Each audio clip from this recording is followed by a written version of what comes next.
কবরের সময় তার তিনটা শাস্তি। এক নাম্বার, তার কবর সংকীর্ণ জীব।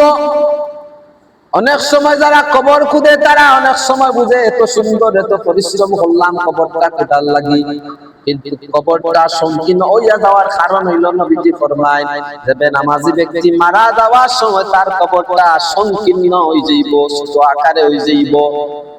আমরা বুঝতাম পারি না সে নয়, তাহলে আমরা জানতাম পারলাম বেনামাজি ব্যক্তির কবর সংকীর্ণ হয়ে যাইব, যে নামাজ পড়তে হয়।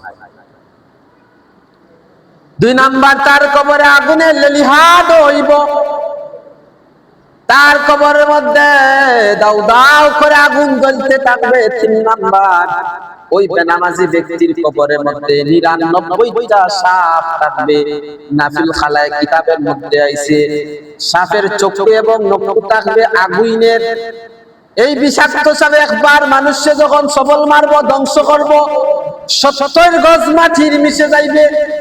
নবীজি ফরমান একটা সবলে তো বিষাক্ত সাপ, একটা সাপে তারে দংশন করার সঙ্গে সঙ্গে কিয়ামত পর্যন্ত ওই সাপের বিষে তার শরীরটা জ্বলিয়া ছারখার হইয়া যাইবে।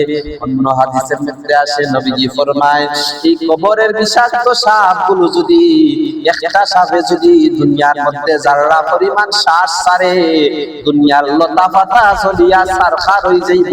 সাপের মধ্যে এত বিষ, এই সাপের মধ্যে এত বিষ, এত বিষাক্ত, চক্ষু নক্ষু থাকবো তার আগুই থাকবে।